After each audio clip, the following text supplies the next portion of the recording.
স্বামী সন্তানকে রেখে পরকীয়া প্রেমিকের বাড়িতে অনশন। স্বামী সন্তান থাকার পরবর্তীতেও পরকীয়া প্রেমে জড়িয়ে গেল শান্তা আক্তার। শুধু পরকীয়া প্রেমে সীমাবদ্ধ নয়, তারা সুযোগ পেলে বিভিন্ন জায়গায় চলে যায় এবং একই ছাদের তলে থাকে এবং দুজনকে ইচ্ছামতো।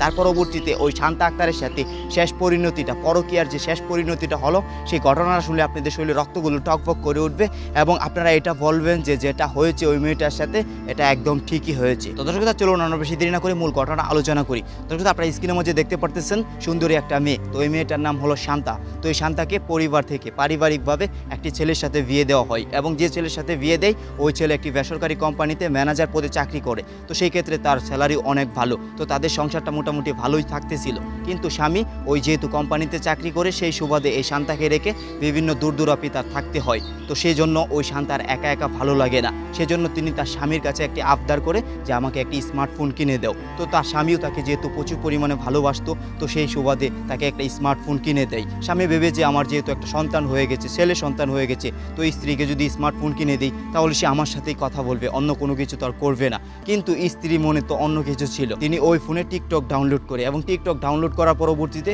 তিনি প্রতিনিয়ত টিকটকে ভিডিও দেখে এক প্রকার তার মনের মাঝেও খায়েশ জাগে যে তিনি টিকটক ভিডিও বানাবে। তারপর টিকটক ভিডিও বানাতে শুরু করে। এক প্রকার টিকটক ভিডিও বানাতে বানাতে টিকটকের মাঝে এক ছেলের সাথে পরিচয় হয়। আপনারা স্ক্রিনের মাঝে দেখতে পারতেছেন ওই ছেলেটার নাম হলো সুহাগ, তার বাড়ি হলো টাঙ্গাইল। তো এই ছেলেটার সাথে পরিচয় থেকে তাদের প্রেমের সম্পর্কে রূপ নেই। তিনি একবারও চিন্তা করলো না, মানে এই শান্তা বেগম একবারও চিন্তা করলো না যে তার একটা ছেলে সন্তান আছে এবং তার স্বামী আছে। তিনি ওইগুলা চিন্তা না করেই এই সুহাগের সাথে পরকীয়া প্রেমের সাথে জড়িয়ে যায়। তো পরকীয়া প্রেমটা তাদের এমন শক্তই হয়েছিল যে একে অপরকে ছাড়া থাকবে না। স্বামী এবং সন্তানকে ছেড়ে ওই পরকীয়া প্রেমিকের কাছে চলে যাবে, কিন্তু তার পরবর্তীতেও পরকীয়া তারা ছাড়তে পারবে না। তো এই সুবাদে তারা বেশ কিছুদিন বিভিন্ন জায়গায় ঘোরাঘুরিও করেছে, বিভিন্ন জায়গায় গিয়েছে, সিলেট, চট্টগ্রাম, এরকম বিভিন্ন জায়গায় গিয়েছে এবং দিনের পর দিন, রাতের পর রাত একই ছাদের তলে থেকেছে বিয়ে ছাড়াই। এখন আপনারা বুঝতে পারতেছেন তাদের মাঝে কি সম্পর্ক হয়েছে। তো এক প্রকার ওই মেয়েটা শান্তা বেগম তার পরকীয়া প্রেমিককে বলতেছে এখন তুমি আমাকে বিয়ে করো, কারণ অনেক দিন তো হলো আমরা সম্পর্ক করেছি, এখন এটাকে একটা আমরা বিয়ে রূপ দিই। তো ওই দিক দিয়ে সুহাগ তিনি এটা কিছুতেই মানতে চাচ্ছিল না, কারণ তিনি তো এসেছিল শুধু প্রেম করার জন্য, মানে ভোগ করার জন্য, বিয়ে করার জন্য না। সেজন্য তিনি মেয়েটার সাথে বিভিন্ন ছয় নয় কথাবার্তা বলতেছিল। এক প্রকার মেয়েটা এসব সহ্য না করতে পেরে তিনি ওই কুমিল্লা থেকে তার পরবর্তীতে টাঙ্গাইল চলে গেল ওই প্রেমিকের বাড়িতে। তার পরবর্তীতে যাওয়ার পর দেখে প্রেমিকও নাই, প্রেমিকের পরিবারে কেউই নাই। এক প্রকার মেয়েটা ওখানে অনশন চালায়, 4 দিন ধরে অনশন চালায়, কিন্তু তার পরবর্তীতেও প্রেমিক কেউ পাচ্ছিল না, প্রেমিকের মা বাবা বা আত্মীয় স্বজন কাউকেই পাচ্ছিল না। এলাকাবাসী আসছে, এলাকার চেয়ারম্যান মেম্বার আসছে, কিন্তু এটার কোনো ফয়সালা বা সমাধান দিতে পারতেছিল না, কারণ যেহেতু প্রেমিক সহ পরিবার সকলেই পলাতক হয়ে গেছে। সেই ক্ষেত্রে তারা একা একা ফয়সালা দেয় কী করে?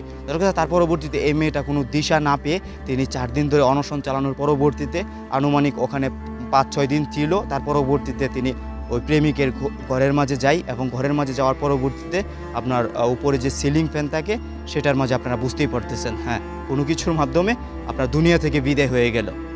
মানে আপনারা বুঝতে পারতেছেন, প্রথমে স্বামী ছিল, সন্তান ছিল, সেগুলো রেখে পরকীয়া, তারপর সেখানে যায় অনশন, তারপরে দুনিয়া থেকেই বিদায়। মানে সুখে থাকতে ভূতে কিলাই। তার স্বামী একটা বেসরকারি কোম্পানিতে চাকরি করতো এবং ভালো টাকা স্যালারি পাইতো, তাদের সংসারে একটা ছেলে সন্তানও ছিল, কিন্তু তার পরবর্তীতেও পরকীয়া প্রেমিকের মাঝে কি দেখলো? ওই ছেলে কিছুই করতো না, সুহাগ নাম যার, কিছুই করতো না। টিকটকে পরিচয় থেকেই তারপর ওখানে যায় তিনি দুনিয়া থেকে বিদায় হয়ে গেল। এই জন্যই বলে যে মেয়েদেরকে বিশ্বাস করতে নাই। আর মূলত সব মেয়ে তো সমান না, কিছু কিছু মেয়ে আছে যারা এমন, এবং তাদের সাথে এরকমই হওয়া উচিত, মানে শেষ পর্যন্ত ফলটা তাদের সাথে এরকমই হওয়া উচিত। তো শুধু আপনাদের কাছে আসলে কি মনে হয় বিষয়টা? আসলে খুবই মানে কি বলবো, আপনারা অবশ্যই কমেন্ট বক্সে জানিয়ে দেবেন যেটা আপনাদের কাছে মনে হচ্ছে, এবং ভিডিওটা অতিরিক্ত পরিমাণে শেয়ার করে দেবেন, এবং পরবর্তীতে যারা এরকম কাজ করতে চিন্তা ভাবনা করতেছেন তারা যেন একটু সাবধান সতর্ক হতে পারেন, নাহলে আপনার সাথেও এরকম কাজ হতে পারে। তো শুধু আজকের মতো ভিডিওটা এখানে শেষ করতে যাচ্ছি, পরবর্তী কোনো ভিডিওতে খুব দ্রুত দেখা হবে। সেই পর্যন্ত সবাই ভালো থাকুন, সুস্থ থাকুন, আর অবশ্যই বরাবরের মতো কথা কিন্তু একটাই, মন্দ কাজ থেকে বিরত থাকুন। ধন্যবাদ সবাইকে, আসসালামু আলাইকুম।